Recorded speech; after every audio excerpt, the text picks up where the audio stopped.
What would drive a seemingly ordinary 21-year-old to launch a calculated mission of destruction, infecting over 90 men with a deadly virus? This is not just a story of betrayal. It's one of unrelenting revenge, a mission so chilling that it shocked an entire city. This is the tragic, yet haunting tale of Lauren Fields, a young woman whose heartbreak spiraled into one of the most infamous revenge cases in Savannah Heights history. Stay with me until the end, because this case takes twists you won't see coming, and the final reveal is as haunting as it is tragic. Our story begins in 2018 in Savannah Heights, a city as vibrant as it was picturesque. Known for its cobblestone streets and lively nightlife, it was the kind of place where neighbors greeted each other by name, and tourists flocked to experience its charm. But beneath this seemingly perfect surface, a chilling story was quietly unfolding, one that would leave the community forever changed. At the heart of this story is Lauren Fields, a 21-year-old college student who appeared, at first glance, to be like any other young woman chasing her dreams. Raised in a conservative household by devout parents, Lauren's life revolved around her studies, Sunday church services, and the strict moral code her family upheld. Those who knew her described her as quiet and hardworking, someone who preferred the solitude of a library to the wild parties her peers often attended. But Lauren's world began to shift as she yearned for freedom from the constraints of her sheltered upbringing. That longing led her to a fateful decision. A decision that would ultimately change the course of her life and the lives of many others. Enter Ryan Cole, a 26-year-old with a magnetic smile and an air of confidence that drew people to him effortlessly. Ryan was known for his charm and his reckless, carefree lifestyle. To some, he was the life of the party, but beneath his charisma was a man hiding a dangerous secret. A secret that would soon intertwine his path with Lauren's, setting off a chain of events no one could have predicted. The victims in this story would span across Savannah Heights and beyond. Men from all walks of life. They were professionals, students, fathers, husbands, and friends. Each of them unsuspecting, each of them drawn into a web they didn't realize existed until it was too late. What begins as a story of betrayal and heartbreak quickly spirals into something far darker, something unimaginable. Lauren Fields, the quiet girl next door, would become the center of one of Savannah Heights' most shocking criminal cases. But how did it come to this? What drove Lauren from victim to perpetrator? And how did her actions leave such a devastating trail in their wake? Stay with me as we delve deeper into this haunting story. A story where innocence gives way to vengeance, and a single night sets off a chain reaction that will leave you questioning everything. Lauren Fields had always been the kind of person others looked up to. Respectful, diligent, and deeply committed to the values her parents instilled in her. Growing up in a conservative, religious household in Savannah Heights, her life was structured and predictable. Sundays meant church, weekdays were for studying, and her social circle was carefully curated by her family's expectations. She lived within boundaries, ones she rarely if ever crossed. But everything began to change during her second year of college. For the first time, Lauren found herself questioning the rules that had shaped her life. While her peers attended parties and embraced the carefree nature of youth, Lauren watched from the sidelines. She wondered what it might feel like to live without the weight of constant restraint. One humid Friday night, Lauren accepted an invitation to a party, a decision that would forever alter the trajectory of her life. At first, she hesitated, uneasy about stepping into an unfamiliar world, but her curiosity, combined with the gentle persuasion of her classmates, eventually outweighed her reservations. That night, dressed modestly yet stylishly, Lauren stepped into a world she had only observed from a distance. The house was alive with music, laughter, and the scent of alcohol. A sensory overload for someone who had never experienced such an environment. Nervously, she accepted her first drink, a fruity cocktail that masked the bite of alcohol. One sip turned into two, then three, and with each passing moment, Lauren felt her inhibitions loosen. She laughed more freely, moved with confidence, and for the first time felt like she belonged. It was in this haze of newfound liberation that Lauren met Ryan Cole. He stood out in the crowd. Tall, charming, and effortlessly magnetic. Ryan's confidence was intoxicating, and his attention was unwavering. He approached Lauren with an ease that made her feel special, asking her questions that made her laugh and showering her with compliments that made her cheeks flush.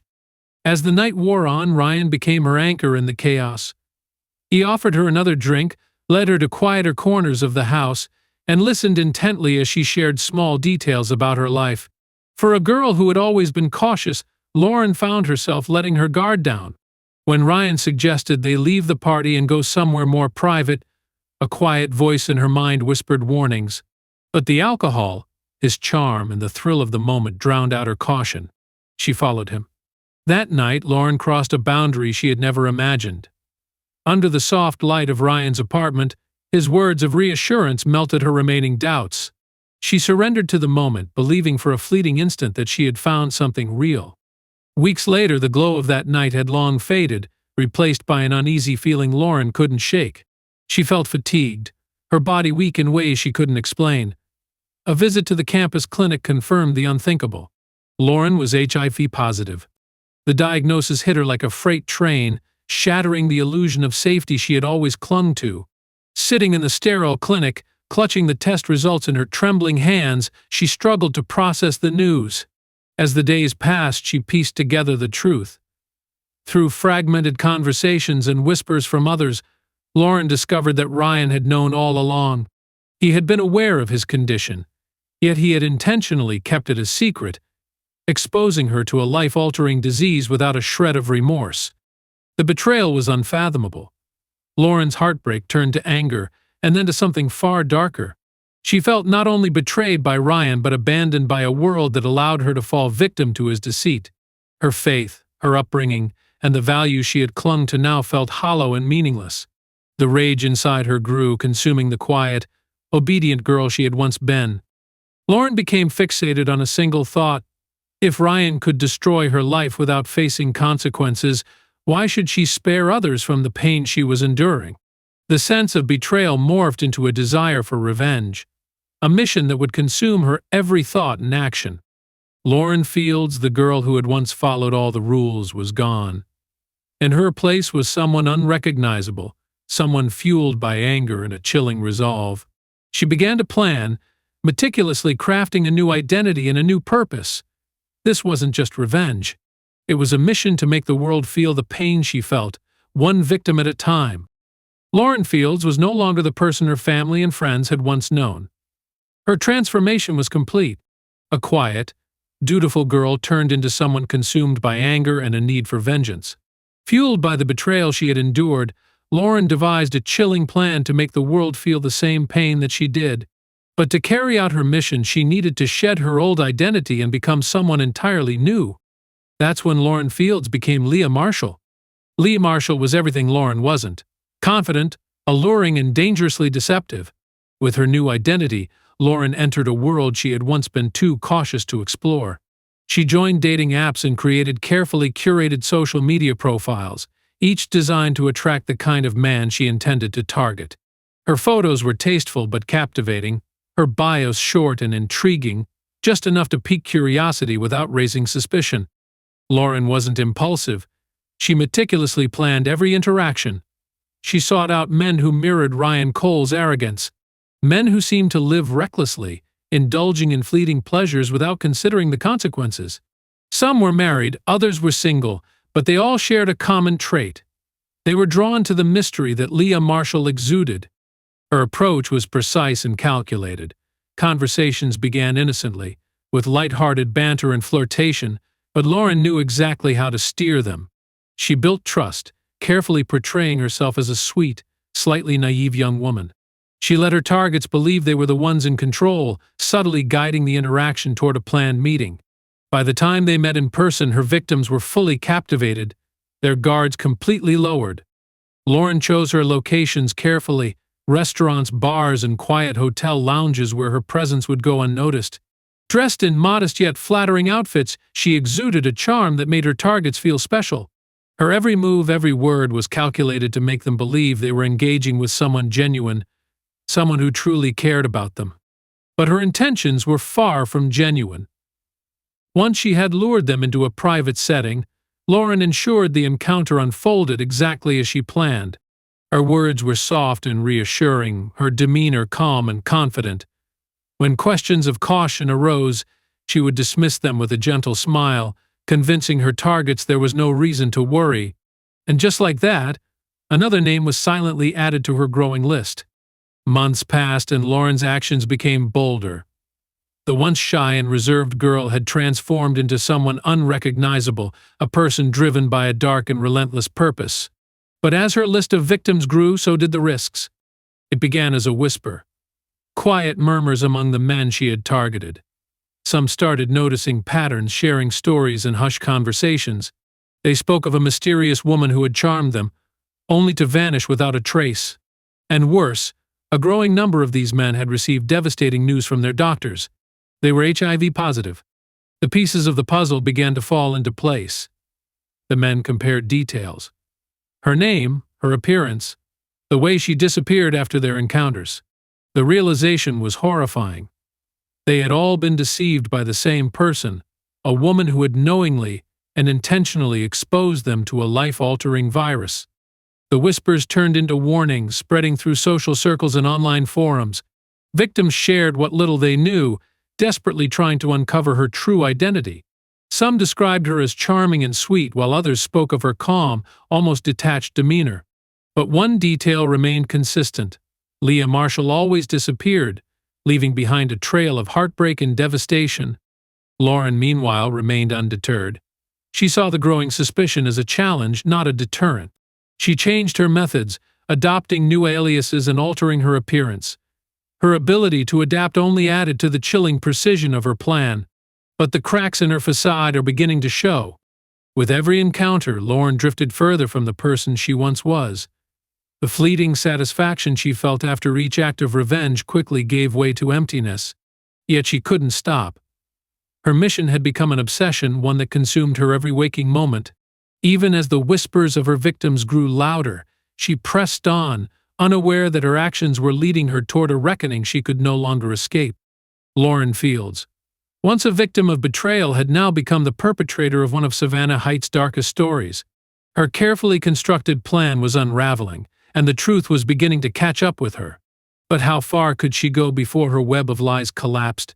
And what would happen when the world finally uncovered the real Leah Marshall? As the months turned into a year, Lauren Fields, now known to many as Leah Marshall, had left a trail of devastation behind her. The number of men who had crossed paths with her and received life-altering news continued to rise, and with it, the whispers of suspicion grew louder.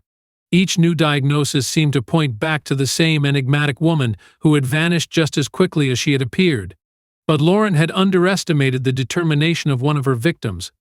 Marcus Hayes, a 35-year-old tech entrepreneur, wasn't the type to let things go unanswered. When he learned of his diagnosis, the shock and anger drove him to action.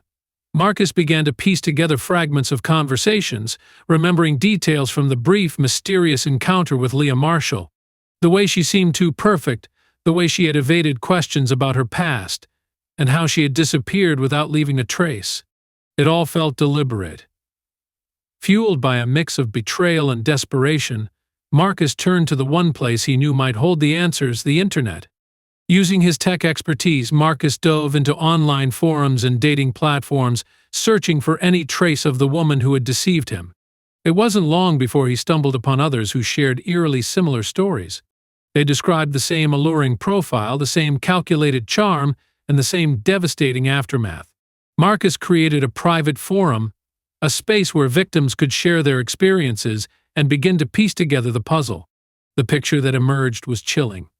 Leah Marshall wasn't just a fleeting encounter. She was a calculated predator, and her web of deception was far more intricate than anyone had imagined.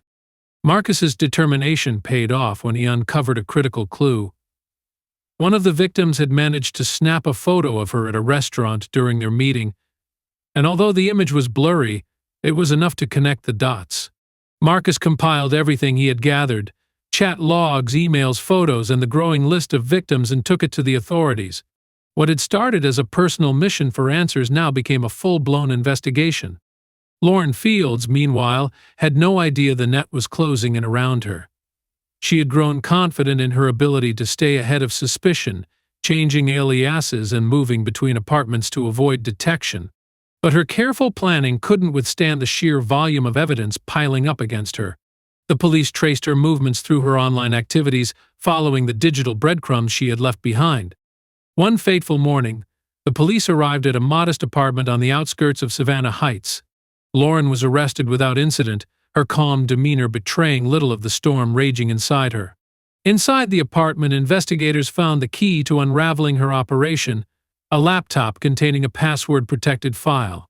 When the file was unlocked, its contents were staggering. The file was a detailed record of her victims, names, dates, locations, and chilling notes about each encounter. It was clear this wasn't the work of someone acting on impulse. It was calculated and deliberate. The evidence left no room for doubt. Lauren Fields had carefully planned and executed her revenge, and now the full extent of her actions was laid bare. When news of her arrest broke, it sent shockwaves through Savannah Heights and beyond. Lauren Fields, the once quiet and unassuming college student, was now at the center of a case that would dominate headlines for months. The trial became a media spectacle, with reporters and spectators filling the courtroom each day, eager to catch a glimpse of the woman whose actions had shattered so many lives. The prosecution wasted no time painting Lauren as a cold, calculating predator. They presented the evidence found on her laptop, the testimonies of her victims, and the growing list of lives she had affected. Each victim's story was a harrowing account of betrayal, heartbreak, and the life-changing consequences of their brief encounters with her. Some spoke of the trust they had placed in her, only to have it cruelly exploited. Others described the shame and fear they now lived with, their lives forever altered by a single moment of deception. But Lauren's defense team argued a different narrative. They portrayed her as a traumatized young woman who had been pushed to the edge by betrayal and despair. Her lawyer painted a picture of a victim who had been abandoned by those who should have protected her, acting out of pain rather than malice. They pointed to her upbringing, her naivety, and the psychological toll of Ryan Cole's betrayal. The courtroom became a battleground of conflicting emotions, sympathy, anger, and a desperate need for justice. Lauren herself remained composed throughout the trial, her expression unreadable as each piece of evidence was presented. But the weight of her actions was undeniable. The testimonies were a stark reminder of the devastation she had caused, and with each passing day the outcome seemed inevitable. Finally, after weeks of arguments, the verdict was delivered. Lauren Fields was found guilty on multiple counts of intentional exposure to a life-altering virus. The judge's words were firm and unyielding as he sentenced her to 20 years in prison, a punishment that reflected the gravity of her actions. As she was led out of the courtroom, Lauren caught sight of Marcus Hayes in the back of the room. Their eyes met briefly, a silent acknowledgement of the tangled web they had been caught in. But it wasn't just Marcus she noticed. Among the spectators sat Derek Williams, the man who had reminded her of what it meant to trust, to feel human again. His face was a mix of sorrow and determination, his presence a silent testament to the complexity of the story that had brought them all here. The trial had ended, but the impact of Lauren's actions would linger for years to come. It was a story that would leave Savannah Heights forever changed. A tale of betrayal, revenge, and the devastating consequences of unchecked pain. And for Lauren Fields, it marked the end of her mission and the beginning of a reckoning she could no longer avoid. Lauren Fields' trial concluded with a verdict that left the courtroom heavy with finality. She was convicted on multiple counts of intentional exposure to HIV, a charge that carried significant legal and moral weight. The sentence was severe. 20 years in prison, but for many, it was a punishment that matched the gravity of her actions. As the judge delivered the sentence, the room was filled with a mix of relief, anger, and a lingering sadness. For the victims, justice had been served, but the scars of Lauren's actions would remain with them for the rest of their lives. The case of Lauren Fields ignited fierce debates across the nation. Discussions raged on news channels and universities and on social media platforms about the intersection of mental health, revenge, and the ethics of personal responsibility. Some saw Lauren as a predator who had meticulously planned and executed a campaign of harm. Others viewed her as a broken young woman who had been driven to her actions by unimaginable pain and betrayal. The case became a flashpoint. forcing people to confront uncomfortable questions about accountability and the ripple effects of unchecked trauma. For the men Lauren had targeted, the impact of her actions extended far beyond the courtroom. Life as they knew it had changed forever. Many faced not only the physical challenges of managing a chronic illness, but also the emotional burden of betrayal. The stigma associated with their diagnosis added another layer of hardship, isolating some from their families and communities. These men were left grappling with feelings of shame, anger, and a loss of trust that would take years to rebuild. Some of the victims chose to speak out, sharing their stories in the hopes of raising awareness about the importance of informed consent and transparency in intimate relationships. Others retreated from the public eye, choosing to cope with their trauma in private. Regardless of how they chose to move forward, the shadow of Lauren's actions would follow them, a constant reminder of a brief encounter that had altered the course of their lives. In the quiet confines of her prison cell, Lauren Fields began the slow process of reckoning with her actions. Stripped of the aliases and deception that had defined her recent years, she was forced to confront the reality of what she had done. Therapy sessions became a lifeline, offering her a space to unpack the anger and pain that had consumed her. For the first time, Lauren began to understand the depths of her trauma and the ways it had driven her down such a destructive path. It was during these long, reflective nights that Lauren decided to tell her story. She began writing a memoir, pouring her thoughts, regrets, and raw emotions into the pages. Titled Beneath the Rage, the book chronicled her journey, from a sheltered young woman who trusted too easily to a victim of betrayal and ultimately to a perpetrator consumed by vengeance.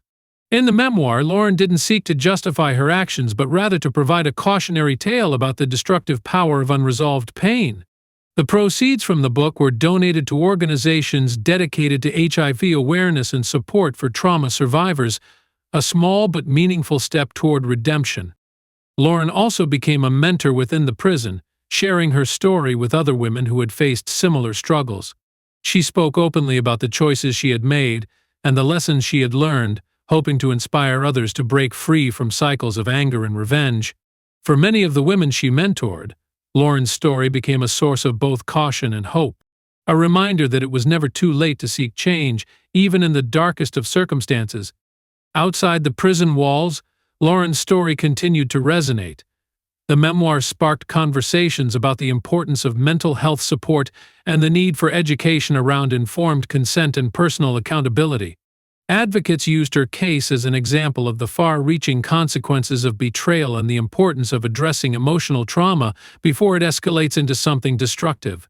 Lauren Fields' story is a haunting reminder of how unchecked pain and anger can spiral into devastation, leaving a trail of destruction in its wake. Her actions, driven by betrayal, changed the lives of countless people, not just her victims but their families, friends, and communities. It's a story that forces us to confront difficult questions. How do we process our pain without letting it consume us? How do we hold others accountable while ensuring we don't lose ourselves in the process? And most importantly, how do we break the cycle of hurt before it becomes irreparable harm? For Lauren, the answers to these questions came too late. Her story is one of tragedy and warning, a stark example of what can happen when pain is left unchecked. But amidst the darkness there is also a glimmer of hope, a reminder that even in the face of immense loss, redemption and growth are possible. Her journey serves as a call to action, urging us all to address our wounds before they define us, and to find a way to heal before the pain becomes our identity. Lauren Fields' story is one that lingers in the mind long after it's told, a tale of betrayal, pain, and the devastating consequences of revenge. But her actions raise difficult questions that don't come with easy answers. What do you think? Were Lauren's actions a desperate response to unimaginable trauma, or were they an unforgivable choice driven by her need for retaliation? Did the circumstances of her betrayal justify her actions in any way, or should justice have no room for emotional considerations? We want to hear your thoughts. Share your perspective in the comments below. Do you see Lauren as a victim, a villain, or something in between? If you found this story compelling and thought-provoking, make sure to hit the like button and subscribe to our channel. You don't forget to tap the notification bell so you never miss a new episode of gripping true crime stories like this one. Join us again as we unravel the complexities behind real-life mysteries and the human stories that drive them. Thank you for watching, and we'll see you in the next one.